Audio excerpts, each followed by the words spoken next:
What up, what up, what up, l'ami, vous êtes sur arabelle.fm, c'est votre émission Comme à la D. Comme à la D, mon pote. Voilà, vous l'avez entendu, il y a Dolpha qui vient de nous rejoindre. De retour. L'homme du moment. Effectivement.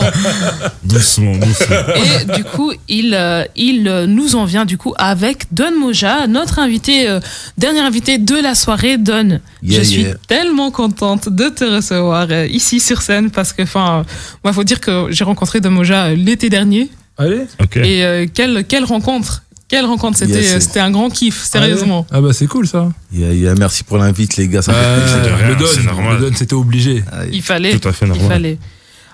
Du coup, je ne sais pas qui veut commencer avec les premières questions. Moi, j'en ai pas mal. Bah vas-y, moi aujourd'hui de toute façon. Parce qu'il a déjà capté que. Moi, aujourd'hui, on a compris. Aujourd'hui, c'est samedi, donc on va lui. C'est plutôt toi.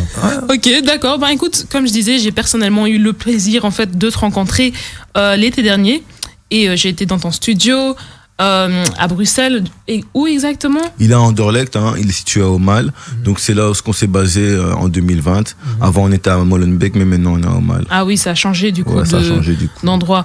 Et du coup, en fait, j'ai remarqué l'importance que tu donnes aux jeunes artistes qui passent là-bas dans ton studio. Et avec ton trajet artistique qui est quand même pas mal chargé, quand même lourd, tu as une sérieuse valise que tu traînes avec toi. Qu'est-ce qui t'inspire aujourd'hui à soutenir ces jeunes artistes avec autant de passion? C'est de voir la réussite. Je suis content de voir toujours les artistes avec qui j'ai collaboré, évolué. Quand on voit Loose, que ce soit des Damso, que ce soit d'autres personnes qu'on a pu croiser dans les studios à l'époque d'Azaya comme Hamza, ça donne toujours l'envie maintenant de trouver d'autres artistes comme ça, parce qu'il faut savoir qu'il n'y a pas une seule personne qui a du talent. Et la Belgique, c'est un pays rempli de talent. Donc moi, depuis toujours, j'étais à la rencontre des jeunes, que ce soit des jeunes comme Frenetic, comme Smalo. On les a vus depuis toujours, tu vois. Donc c'est vraiment toujours la même recherche qui est être où la musique se passe. Et le hip-hop, c'est une musique de jeunes, donc il faut être avec les jeunes, il faut être avec les nouveaux talents. Ça c'est bien parce que j'avoue que pas mal d'entre les artistes qu'on a reçus, et vous aussi d'ailleurs, vous étiez tout le temps en train de dire on n'a pas forcément eu ces personnages qui nous faisaient des passes comme ça. Et du coup c'est pour ça que je l'ai remarqué et que ça me faisait plaisir de voir ça. Et du coup justement comme je disais, t'as vraiment un bagage de dingue en fait, et avec ta carrière de rap et de beatmaker encore active, comment est-ce que t'en es arrivé à devenir aussi ingénieur son? En fait, je vais peut-être même rephraser ma question. Qu'est-ce qui t'a motivé à vraiment investir dans ton propre studio? Je pense qu'il faut des structures comme ça. Il y avait des studios, mais je pense qu'il fallait encore d'autres studios. Et moi, c'est une école. Mon studio est une école de formation, donc j'ai d'autres ingés que je forme. Et le but, c'est de créer en fait des gars qui pourront enregistrer tous ces artistes. Donc je me suis dit il faut vraiment que mon studio puisse tenir, puisse avoir un nom dans la capitale et puisse aussi ouvrir ses portes pour accueillir les jeunes, quoi. Donc c'était important pour moi dans mon ambition d'avoir un cadre dans lequel tous mes gars puissent évoluer et collaborer, quoi. Justement, en parlant de ton nom, en fait, de ce que j'ai pu encore constater par moi-même, tout le monde te connaît à Bruxelles. En tout cas, je pense, d'entre tous les gens qui sont passés ici, tout le monde, quand on leur dit Don Moja, ils disent ah oui, Don Moja, t'as toujours cette même réaction. En tout cas, dans Bruxelles, mais aussi en dehors, tout le monde est au moins passé une fois dans ton studio ou connaît ton blaze. Donc j'ai envie de dire. C'est chaud, hein? C'est vraiment ça. J'ai envie de dire que t'es quand même devenu un personnage incontournable, en fait, dans ce milieu du rap, surtout ici à Bruxelles. Mais est-ce que tu t'y attendais toi-même? Est-ce que c'était vraiment ton but quand t'as commencé à faire ça? C'était pas le but spécialement. Je voulais être un bon ingé et puis après être incontournable. Non, parce que même moi je vois souvent des anciens rappeurs ou artistes qui n'ont pas poursuivi leur carrière, ils m'appellent allô, j'ai un jeune, Don, il faut qu'il passe chez toi, on sait que c'est chez toi, il faut aller d'abord chez toi et on sait que ça pop après, tu vois. Donc ça je savais pas, mais c'est comme ça en fait que je suis perçu finalement. Les gens se disent faut passer chez Don, prendre les bons conseils et les clés pour accéder à un next level. Ouais, c'est un peu le studio porte-bonheur en fait. C'est un petit peu elle a été créée avec Dolpha, avec Mama Toubao, et ça s'appelle le Seven Room, donc la 7e porte, tu vois. Et 7, c'est chiffre, un chiffre symbolique, porte-bonheur, donc voilà. Yes. Et du coup, Dolpha, comment est-ce que tu as collaboré en fait dans cette création de studio Seven Room? C'est parti à partir du moment où on n'avait plus de studio. Et on s'est dit en fait qu'on ne pouvait pas s'arrêter là et qu'on ne pouvait pas laisser aussi autant d'artistes plus enregistrer, parce que quand durant cette période où il y avait plus de studio, bah, il y avait beaucoup d'artistes de qui on s'occupait. Donc c'était impossible pour nous en fait de croiser les bras et de rester comme ça. Donc on a eu la chance de pouvoir alors démarrer le Seven Room.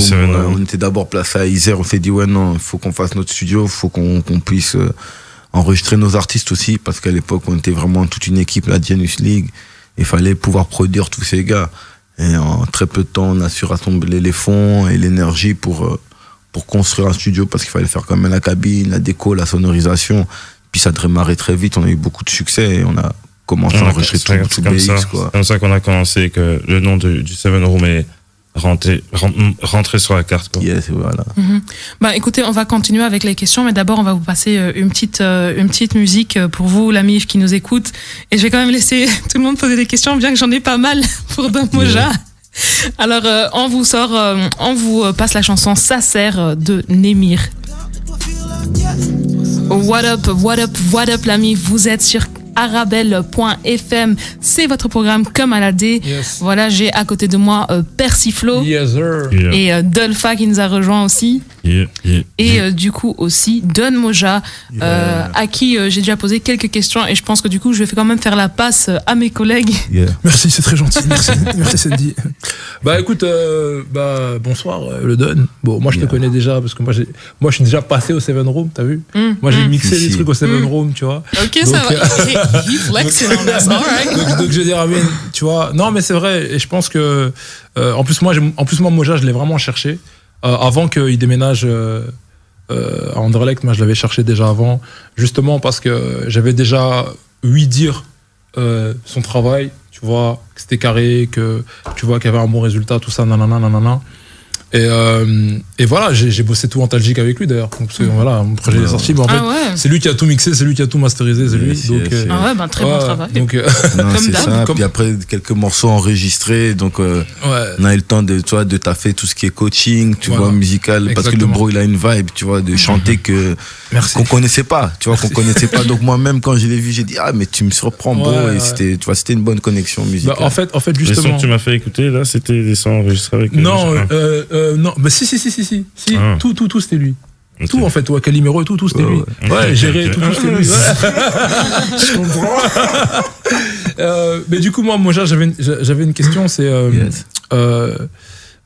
Sandy, t'avais déjà un peu posé, parce que moi je te suis depuis très longtemps, moi je te suis depuis même Namur. Tu vois. Ouais. Donc, parce que moi à la base, j'ai découvert, c'était par rapport surtout à ta guitare. Yes. Et parce que voilà, même moi, dans un de mes morceaux, tu as même rajouté une guitare. Moi, j'aimerais savoir, en fait, parce que tu t'investis dans différents projets avec différents artistes, comment est-ce que tu sélectionnes les gens avec qui tu bosses? Est-ce que ça se fait par vibe, ou est-ce qu'il y a on va dire un style de musique qui te parle plus? Parce que étant donné que tu es guitariste, peut-être qu'il y a un style acoustique qui te parle plus, ou tu as plus de vibe avec ces gens-là, ou alors non, c'est peut-être plus le côté rap ou... Ça part d'abord du feeling, tu vois, et je pense que c'est toujours du feeling. Mais après, j'ai constaté que réellement, j'ai un attrait pour certains types d'artistes, tu vois, des gens déjà qui ont des belles plumes. Je veux dire, quelqu'un qui a une plume forte, ça me donne envie de travailler. Les gens aussi qui sont très mélodieux. Ça me fait penser à Kobo, parce que tu bosses beaucoup avec lui. Et c'est un artiste qui écrit très bien. Voilà, et là, je le dis en tant qu'artiste, même pas en tant que chroniqueur. Voilà. C'est vraiment quelqu'un, quand j'écoute, je me dis, ah ouais, t'as vu le... Non, mais c'est ça, tu vois. Le man, il est chaud. Quand je regarde, c'est ça, c'est des gens comme Kobo, même le jeune Hunter, tu vois, c'est des gars, ils ont vraiment des plumes. MKP, Marlon, tu vois, c'est des artistes... C'est précis dans leurs textes, même Ricky Rando, tu vois, vraiment les gens qui sont autour de moi, même les chanteuses, que ce soit Roxy Rose à l'époque, j'aime vraiment les choses très... bien écrites, tu vois. Tu parles de quelque chose. Voilà. Après, j'enregistre tout le monde et tous les styles, ça, je veux dire, il n'y a vraiment pas de souci, mais quand il s'agit vraiment de produire, de production et de m'investir pour créer un univers, vraiment, je cherche des artistes atypiques, quoi, qui ont une plus-value, vraiment un apport et un univers à proposer. Ok, et... à terme, est-ce que le Seven Room, là c'est une question un peu, t'as compris, un peu controverse. À terme, est-ce que le Seven Room est voué à devenir un label? Ah ouais, bien sûr. C'est déjà en développement. C'est déjà, effectivement. Voilà, c'est clair, maintenant il n'y a plus de secret. Il n'y a plus de secret. Si vous voulez signer, c'est maintenant, les gars. Non, c'est clair et net, voilà.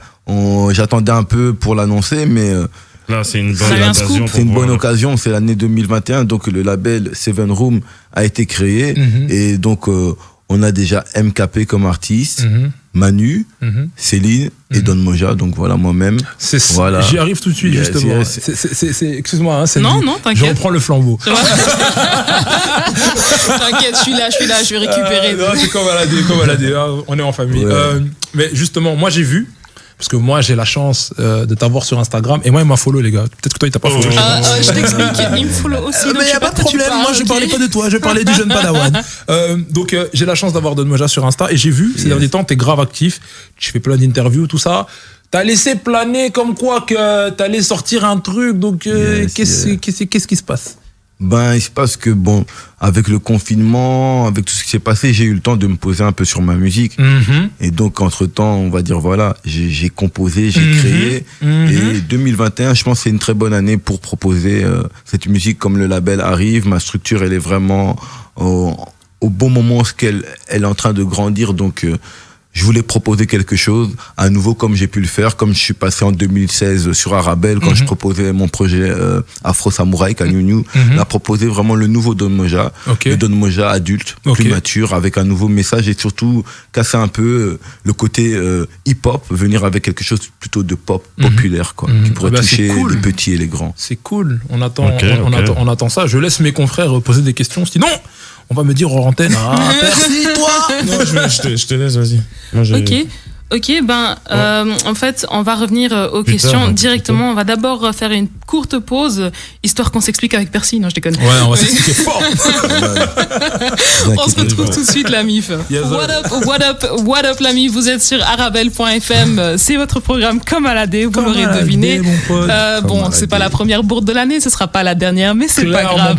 On est sur comme à la D. Clairement pas. Alors voilà, on est ici avec Don Moja et Dolpha qui nous ont rejoints dans cette dernière partie de l'émission.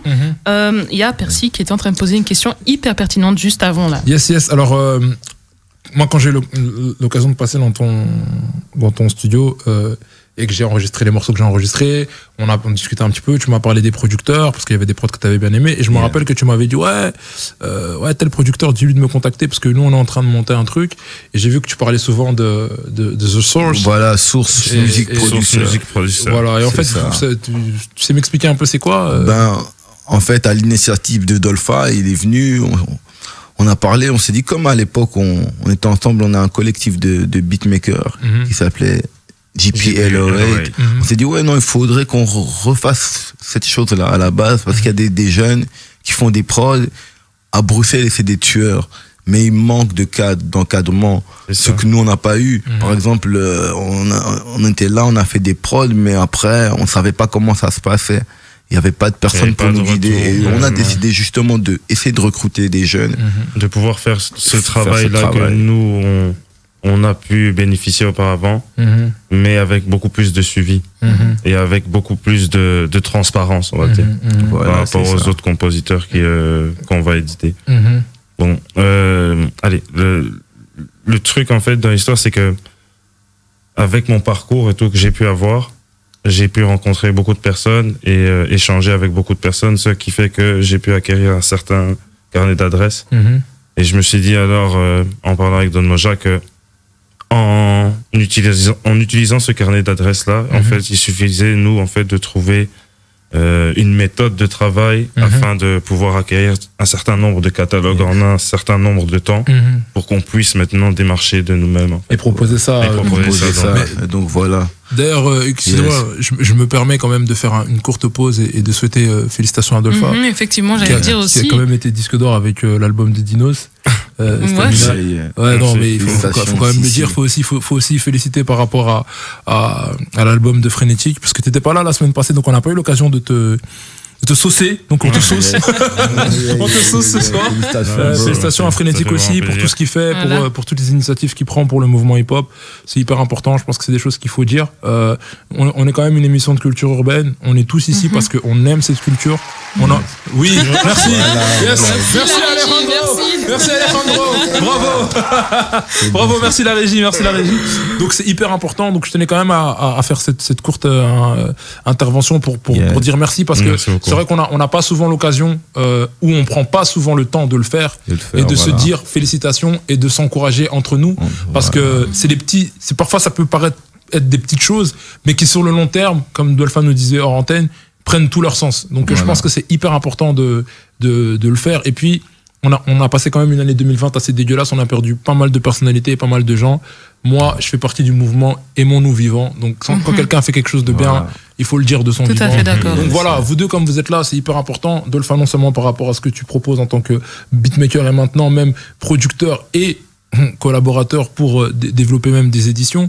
Et donne-moi déjà ce que tu fais par rapport à la culture hip-hop en Belgique parce que s'il n'y a pas ton studio, je crois que la moitié des sons des artistes belges sortent pas. Ouais, Au c'est moins. vrai. Si on doit être honnête. Parce que tout le monde, absolument, presque tout le monde passe par ce studio. Et je vais dire, je crois que c'est même devenu plus qu'un studio. Je pense que c'est devenu, comme on disait, comme Sandy elle a dit, l'endroit où il faut passer. Parce qu'en fait, tu sais que non seulement il y a un gage de qualité, mais tu te dis, voilà, tu vois, tu regardes les mecs, tu dis, mais ces gens-là, ils ont travaillé avec des gens qui ont pété. Tu vois, donc ça veut dire que il y a quelque chose, tu vois, il y a une expertise, il y a un truc, il y a des conseils, il y a une direction, il y a une qualité qui va sortir de là, qui va me permettre moi d'aller plus loin. Ça c'est hyper important, c'était la parenthèse. Tu sais, mais même quand je disais, pour moi, il y a même ce petit côté porte-bonheur, je te tirais même juste pour frôler vite Mais je fait pense la même- table je en pense- mode je vais prendre. C'est un peu ça. Je pense même que si on doit parler en termes de business, c'est peut-être même aussi pour attirer l'œil, parce que je pense qu'il y a beaucoup de gens qui vous regardent de par votre carnet d'adresses et de par l'expérience et les contacts que vous avez, et qui peuvent se dire, ah ouais, j'ai vu tel gars passer dans ton studio, qu'est-ce que t'en penses, est-ce que tu vois, je pense même que c'est ça aussi qui doit se passer à un certain moment, c'est ça, et que c'est les gens se disent, ouais, tu sais quoi, j'ai tout intérêt à passer dans leur studio, à bosser avec ces gens-là, tu vois, faire un snap, et peut-être que quand il va repartager, voilà, il va être repéré tu ou vois. quoi, c'est ça. Mais du coup, moi, je voulais savoir, tu nous avais quand même fait un projet qui s'appelait La Mogence. Yes. Ça, je pense que c'était ton côté beatmaker. Voilà. Est-ce qu'il y aura La Mogence 2 ? Sûrement, on va préparer un projet, on va dire, comme c'est un projet beatmaker, mais aussi on va dire plutôt DJ, comme c'est des remixes. Je vais réitérer la même chose. Je vois qu'il y a plus de soirées, donc autant envoyer des sons pour que les gens dansent chez eux et puissent s'ambiancer.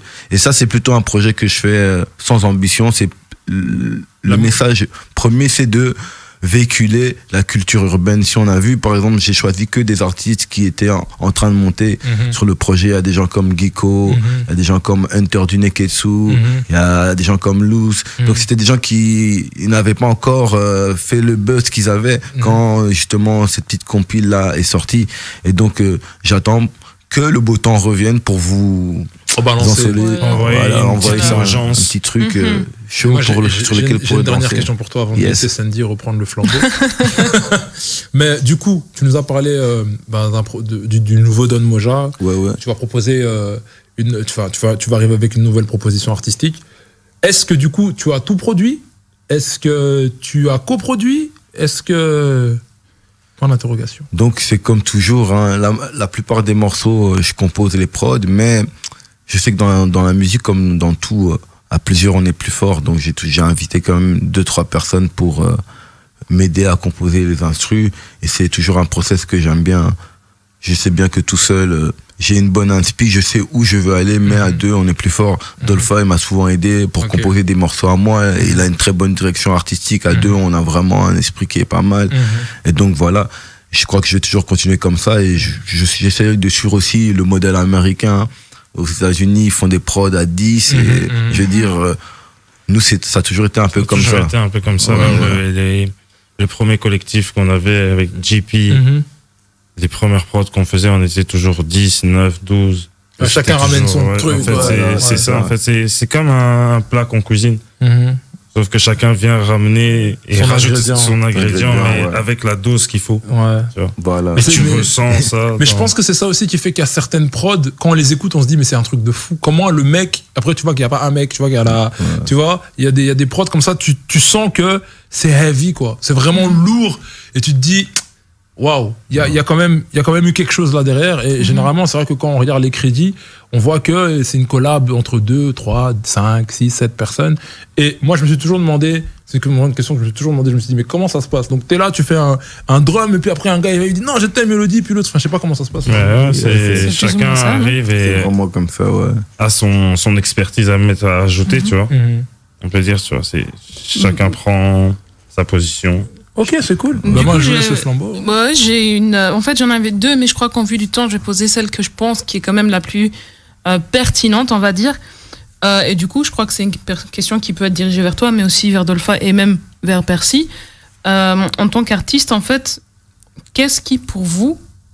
Enfin, en fait, plutôt, on va dire... Je l'avais plutôt posé franchement pour Domoja, mais je me suis dit que c'était plus quelque chose qu'on pouvait discuter en fait global, ensemble pour les dernières minutes qui nous restent.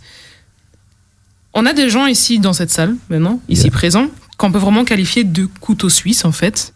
Hein, et c'est... Quelle importance est-ce que vous mettez, du coup, aux artistes d'aujourd'hui, mais peut-être même d'avant, à avoir plusieurs cordes à son arc, en fait, de pouvoir travailler sur plusieurs choses, que par exemple, Domoja, tu fais du rap, mais tu fais aussi de la production, mais tu fais aussi du beatmaking. Dolpha, producteur, beatmaker. Je crois que demain, je pourrais même encore te voir en train de rapper. Enfin, c'était déjà le cas, mais j'ai voilà. Et ben voilà. Et toi, du coup, Percy, t'as quand même une chaîne de vêtements. T'as, enfin, une ligne de vêtements, on dit plutôt en français. Ouais. Tu fais du rap, tu chantes aussi. Ouais.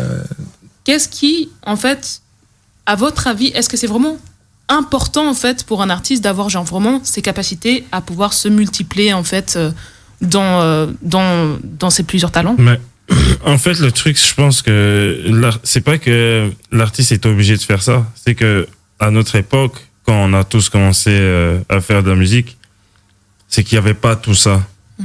Donc, comme il n'y avait pas ça, il fallait alors créer en fait ça. Il fallait, ouais, c'est ça. Il fallait créer ça en fait, c'est ça. Donc, il n'y avait pas vraiment de marque, des gens qui pouvaient venir te sponsoriser. Donc, tu fais ta propre marque. T'as pas de studio, tu fais ton studio. Tu sais pas enregistrer, t'apprends à être ingé. Tu sais pas faire tes beats, t'apprends à faire tes prods. Et au final, après, t'es autodidacte. Et je pense que nous, on fait partie de cette génération-là, en fait. De cette génération qui n'a pas eu vraiment accès au studio. Donc, on a dû se débrouiller pour faire des studios nous-mêmes ou entreprendre ce qu'on avait envie de faire, quoi. Donc, après, moi, je pense aussi que ça dépend de chacun, sa sensibilité, tu vois. Je veux dire, il y a des gens qui aiment bien se concentrer sur une chose et faire que ça, tu vois. Et après, il y a d'autres gens... Tu sais, des fois aussi, tu te découvres des capacités, tu vois. Moi, je veux dire, jamais j'aurais cru qu'un jour, j'aurais produit des artistes ou manager des artistes. C'est un truc que je pensais même pas faire, tu vois. Mais c'est à un moment donné, tu fais des trucs, après, on te dit, ah ouais, c'est bien ce que tu fais là. Et puis, des fois, on te sollicite. Ou, tu vois, à un moment donné, tu te rends compte que tu fais des trucs que les gens trouvent pas mal et que tu te dis pourquoi pas. Même, tu vois, par exemple, tu commences à rapper, et puis un jour tu chantes, et puis on te dit, ah, c'est pas mal, etc., etc. Tu vois, même, tu fais un t-shirt une fois, tu le mets, on te dit, ah, c'est bien. Puis tu dis, ah, j'aimerais bien l'avoir et tout. Puis tu dis, ah, ben, je vais en faire 2. Puis après, il y a 2 types qui te font, tu vois, parfois, il y a des choses qui viennent comme ça avec le temps, c'est pas nécessairement prémédité, tu vois. Il y a des trucs je pense que c'est le temps aussi et le parcours qui déterminent qu'est-ce que tu peux ou va devenir. Il y a des artistes qui font qu'une seule chose et qui vivent très bien comme ça, qui s'en sortent très bien comme ça. Après, nous, bon, je pense que nous, on aime... Je pense que surtout, on est vraiment des passionnés, déjà. Je me permets de parler un peu au nom de tout le monde ici, mais je pense qu'on est quand même des passionnés. Et quand t'es passionné, c'est difficile de rester que dans un truc. Parce que t'as une vision 360, en fait. Tu regardes pas que... Ouais, j'ai fait un bon texte. Ouais, mais le son, il est comme ça. Comment est-ce que je vais faire pour produire mon truc? Enfin, je sais pas, après, je parle là. Je pense que t'as totalement raison. Don, est-ce que tu veux rajouter quelque chose, peut-être? Après, je pense que aussi, si on voit bien les artistes ou les gens qui ont des capacités à faire de l'art, c'est des personnes qui multiplient souvent les choses qu'ils savent faire. À simplement voir les stars. Des stars, parfois le gars il est acteur, mais en fait chez lui c'est un grand pianiste, il ne monte pas, c'est un chanteur. C'est vrai. Je veux dire, souvent les personnes qui ont des capacités comme ça à créer, je veux dire, c'est parfois des HP, des hauts potentiels, des personnes qui ont voilà, un potentiel à faire beaucoup de choses. Après, ça peut être dangereux de vouloir tout faire. Je veux dire, voilà, c'est bien, par exemple, de savoir tout faire, mais on se perfectionne pas, alors après, dans une chose principalement. Voilà. Donc, c'est ça aussi un truc à savoir. Moi, par exemple, je suis autant ingénieur que beatmaker, que artiste, mais j'ai dû quand même choisir un domaine dans lequel j'allais me professionnaliser. Et là, dans mon cas, c'est ingénieur du son. C'est pour ça que je le rappelle à l'ordre, avec de sources. Eh ben, franchement, merci à vous deux d'être venus. Yes, sir. Merci à toi, Percy aussi. Wow, de toujours on être est là, on est là, t'inquiète. Et merci à vous, nos auditeurs, de nous suivre voilà, chaque semaine. De Moja, on est très content que tu sois venu, que tu aies accepté l'invitation. Et Dolpha, toi aussi, encore félicitations pour ce disque d'or quand même. Yes, sir. Et on vous retrouve la semaine prochaine pour de nouvelles aventures avec votre équipe Kamaladé. Kamaladé, mon pote, yes, sir. À la semaine prochaine, la MIF. Yeah.